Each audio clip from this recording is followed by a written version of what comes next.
والمغربين جد الحسن والحسين مولانا مولى الثقلين أبو القاسم محمد اللهم صل على محمد وآل محمد وعلى أهل بيت الطيبين الطاهرين المعصومين المسلمين ولعنة الله على آباء الكافرين. قال الله تبارك وتعالى وقوله الحق في كتابه المجيد والفرقان الحميد. بسم الله الرحمن الرحيم. إلا أسألكم عليه أجرا إلا المودة في القربى. اللهم صل على محمد وآل محمد. حاضرین فرشوزہ خطبہ مجموعہ کے بعد سورہ شورى کی آیت کا اعتبار تلاوت کیا ہے. اس میں پروردگار ارشاد فرماتا ہے محبوب توحید اپنے دین کے ماننے والوں سے کہ تم سے دین کی اسلام کو کوئی مجھے نہیں مانتا سوائے اس کے تم میرے اپنا بچاؤ سے مدد کیجیے. عزیزان محترم، مودت کس طریقے سے ادا کرنی ہے؟ مودت اور محبت کیا ایک شے ہے یا محبت اور مودت الگ الگ شے ہے؟ اس کو پہچاننا بہت ضروری ہے.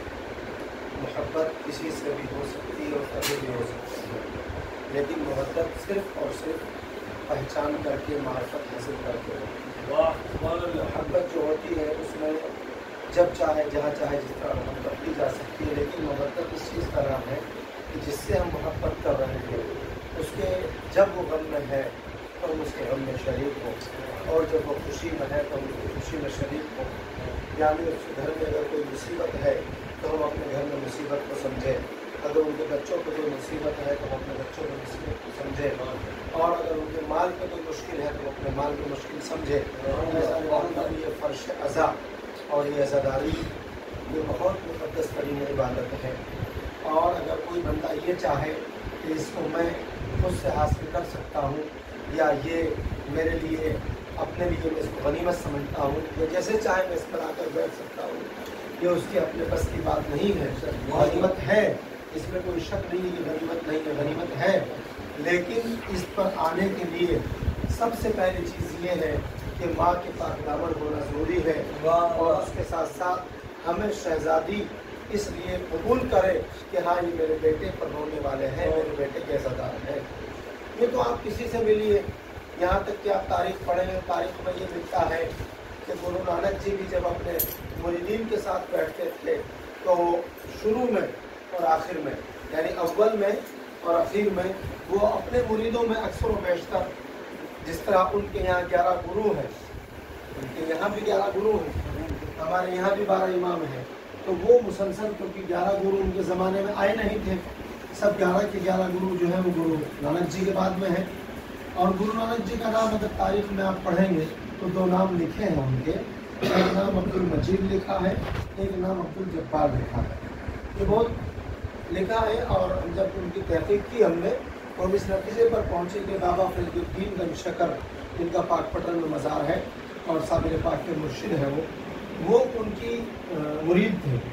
اور انہوں نے جب دیکھا کہ پنجاب کے اندر بہت زیادہ حالات خراب تھے تو انہوں نے ان کو بہلول دانہ کی طرح ان کے بال وغیرہ سب بڑے ہوئے تھے، اور ان کو کہا کہ جاؤ جا کر کے آپ اب ان لوگوں میں جہاں بھی آپ کے ساتھ کوئی بیٹھے ان کو محمد آل محمد کی تبلیغ ان تک کرو. اللهم صل على محمد وآل محمد. ان کے بہت سارے اشعار ہیں جن کو وہ لوگ گٹکا بولتے ہیں، پنجابی لوگ آپ ان سے ملو گے تو ان کے یہاں ایک گرو گرنتھ صاحب ہے، اس کے چھوٹے چھوٹے جو ٹکڑے ہیں، جیسے ہمارے یہاں قرآن ہے، قرآن کے الگ الگ حصے ہیں، قرآن کو قرآن بولتے ہیں، اس کے جو سپارے ہوتے ہیں پارے بھی اس کو بولتے ہیں. اسی طرح جو ان کے یہاں گرو گرنتھ صاحب کے ٹکڑے ہیں وہ اس کو اپنی زبان میں گٹکا بولتے ہیں. اور میں نے بہت سے مذاہب کے لوگوں سے میں ملا ہوں. واحد ایک قوم ایسی اس وقت دنیا میں، واحد ایک قوم، ایک مذہب ایسا سکھ مذہب ہے کہ اگر ان کو اپنی کتاب خریدنی ہے، دھارمک کتاب، ہماری طرح نہیں ہے کہ کسی بھی دکان پہ جاؤ لا کر خرید کے لے آؤ، نہ کوئی ادب پتہ نہیں وضو تھا کہ نہیں تھا، کیا تھا، بچے نے مانگا ہم نے لا کے دے دیا، اور وہ دکان والے نے بھی دے دیا، ہمارے پاس پیسہ کیسا تھا کیا تھا. ان کے یہاں ایسا نہیں ہے. ان کے یہاں آپ کو کبھی موقع ملے تو آپ نادر صاحب جانا، امرتسر کو مت جانا، اور آپ ان سے بولنا کہ ہم گرو گرنتھ صاحب کو لینا چاہتے ہیں، تو باقاعدہ وہ آپ سے بولیں گے کہ آپ 6 آدمی آؤ، ایک خریدنے والا، اور اس کے ساتھ 5 آدمی الگ آؤ۔ اور 5 آدمیوں کا کیا کام ہوتا ہے؟ جو ایک آدمی پیسہ دے گا اس کو خریدے گا، دوسرا ایک آدمی اس کو سر پہ رکھے گا، تیسرا ایک آدمی اس کے اوپر سے مکھی اڑائے گا، چوتھا ایک آدمی جب وہ چلے گا تو اس کے آگے جھاڑو لگائے گا، پانچواں ایک آدمی اس میں پانی ڈالتا جائے گا۔ آپ کبھی جائیے دیکھیے، جھوٹ نہیں بول رہا ہوں، میں نے خود اپنی آنکھوں سے، جب میں امرتسر میں کورس کر رہا تھا میں نے خود دیکھا ہے وہاں پہ گولڈن ٹیمپل کے بازو میں جب کوئی لے کے جاتے تھے تو وہ اس طرح تھے۔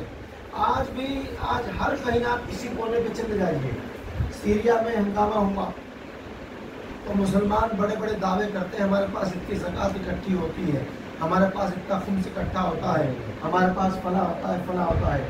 وہاں سب سے پہلے اگر کوئی ریلیف کے کام میں گیا، آپ سب بچوں نے دیکھا ہوگا ہمارے جوانوں نے کہ وہ گوگل پہ اور سوشل میڈیا میں بہت وائرل ہوا تھا، پلی جیکٹ پہن کے ان کا ایک فاؤنڈیشن تھا، وہ وہاں پہنچ گئے۔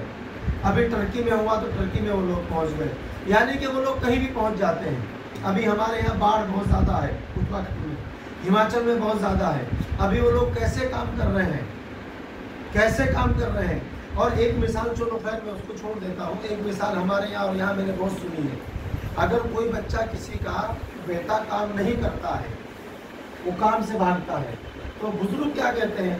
بیٹے کماؤ گے نہیں، کھانے کہاں جاؤ گے؟ گرودوارے میں۔ یہ مثال ہے کہ نہیں ہے؟ یہ مثال ہے، جبکہ یہ گرودوارہ جو ہے یہ گرودوارہ ہمارا ہونا چاہیے تھا۔ یہ جو ہمارا عزا خانہ ہے، جو ہمارا اشور خانہ ہے، ہمارا امام بارگاہ ہے، جو بھی ہم جس طریقے سے پکارتے ہیں، یہ امام بارگاہ ہمارے یہاں یہ کلچر ہونا چاہیے تھا کہ دونوں ٹائم ہمارے یہاں کھانے کا انتظام ہوتا۔ ہمارے پربھنی شہر کے جہاں جہاں بھی ہم لوگ رہتے ہیں وہاں ان بھوکوں کے لیے اور جن کے پاس کپڑا نہیں ان کے کپڑے کا انتظام، بھوکے کھانے کا انتظام۔ لیکن پوزیشن یہ آ گئی ہے، یہ برا نہیں مانیے گا میری بات، میری ذمہ داری ہے آپ تک پیغام پہنچانے کا۔ ہماری پوزیشن یہ ہے کہ بس کھانے کو نظر کو ہمیں اچھا مل جائے، دوسرے کو ملے نہیں ملے۔ آپ کچھ اس طرح کی سبیل بنائیے کہ اگر آپ کی پربھانی میں کہیں تکلیف آتی ہے، کہیں پریشانی آتی ہے، تو لوگ یہ کہیں کہ بھائی آپ کی پریشانی جا کے پنجشاہ میں ختم ہو جائے گی۔ بھلے ہی آپ کچھ بھی کیجیے، لیکن آپ ایسی مثالیں بنائیے۔ اب گرو نانک جی نے جو سارا سلسلہ چلایا، ان کا ایک دعا بہت عجیب ہے، اس کا ایک شعر مجھے یاد ہے، اپنی زبان میں پڑھتا ہوں، پنجابی میں نہیں۔ گرو نانک جی نے کہا کہ امام حسین وہ کمال کر کے گئے ہیں، اپنی قربانی ایسے پیش کی کہ اگر وہ قربانی پتھروں پر پڑ دی جائے تو پتھروں کی آنکھوں سے آنسو نکل۔ بتائیے اس سے بڑی کوئی عزاداری اور کوئی مسائل کی جملے کہہ سکتا ہے مسلمانوں کے علاوہ؟ اس کے علاوہ ایک بہت مشہور واقعہ ان کا ہے، مولانا کلیم صاحب صدیقی کلت کے ہیں مظفر نگر کے، انہوں نے ایک کتاب اس میں ان پر لکھا ہے کہ گرو نانک جی اپنے چیلوں کے ساتھ، اپنے مریدین کے ساتھ گفتگو کر رہے تھے۔ گفتگو کرتے کرتے ان کو پتہ چلا کہ محرم کا چاند نمودار ہو گیا، محرم کا چاند۔ آج ہمارے یہاں محرم کا چاند ہو گیا، 1 تاریخ ہو گئی، 2 ہو گئی، 3 ہو گئی، آج 7، 8، 9 ہو گئی۔ آج بھی ہمارے چہرے اس لائق نہیں ہے کہ ہم کسی کو دکھا سکیں، بتانا کہ ہم کسی کو دکھا سکیں، سامنے والا دیکھ کے ہمارے چہرے سے محسوس کرے ہاں یہ شیعہ ہے، یہ مولا کا چاہنے والا ہے۔ جب گرو نانک جی کو پتہ چلا کہ محرم کا چاند نمودار ہو گیا، انہوں نے جتنے ان کے پاس بیٹھے ہوئے تھے ان سے کہا جاؤ اب تم اپنے گھروں میں جاؤ، اور 10 دن تک تمہیں کچھ نہیں کرنا، تمہیں 10 دن تک امام حسین کا نام لینا ہے اور ان کا رونا۔ تو ہر بزم میں رسول اللہ جی بزم میں بھی لوگ منافقین موجود تھے، تو وہاں پر بھی کچھ لوگ ایسے ہو سکتے ہیں، اور ہماری مجلسوں میں ہر جگہ پر منافقین ہوتے ہیں۔ تو عزیزان محترم وہ کچھ لوگ اس میں کھڑے ہوئے اور کہا کہ سرکار ہم نے آپ سے امام حسین کا واقعہ بہت سنا ہے، لیکن آپ تو یہ کہتے ہیں کہ وہ مسلمانوں کے امام ہیں، وہ مسلمانوں کے امام ہیں۔ تو گرو نانک نے ایک جملہ کہا کہ اچھا جاؤ ہم تمہیں حکم دیتے ہیں کہ تم جا کر کے اپنے گھروں میں اپنی بہنوں سے نکاح کرو، اپنی بیٹیوں سے نکاح کرو۔ تو وہ لوگ چونک گئے، کہا سرکار آپ نے ایسی بات، کیا بہن اور بیٹی سے کوئی نکاح کر سکتا ہے؟ تو گرو نانک نے ان سے پرکھ کر کے پوچھا کیوں نہیں کر سکتے؟ کہا زمین اجازت نہیں دیتا۔ کہا بس یہی جو زمین تمہیں اجازت نہیں دیتا نا، یہی زمین جس کا زندہ ہے وہیں پر حسین موجود ہے۔ اللہم صلی علی محمد والے محمد۔ جو بہن اور بیٹی کی تمیز تمہیں بتائے، جو بیوی اور بیٹی کی تمہیں تمیز بتائے، وہی جس کا دل زندہ ہے، جس کا زمین زندہ ہے، تو وہاں حسین موجود ہے۔ اگر حسین یہ کام نہ کرتے، اپنی قربانی پیش نہ کرتے، تو آج نہ باپ کو بیٹی کا شعور ہوتا، نہ بھائی کو بہن کا شعور ہوتا۔ یہ ہمارے امام کی بہت عظیم قربانی ہے عزیزانو۔ اس قربانی کو سمجھیے، اس قربانی کو لوگوں تک پہنچائیے، اور اس کا سب سے بہترین ذریعہ پہنچانے کا یہ ہے۔ میرے چھٹے امام سے پوچھا گیا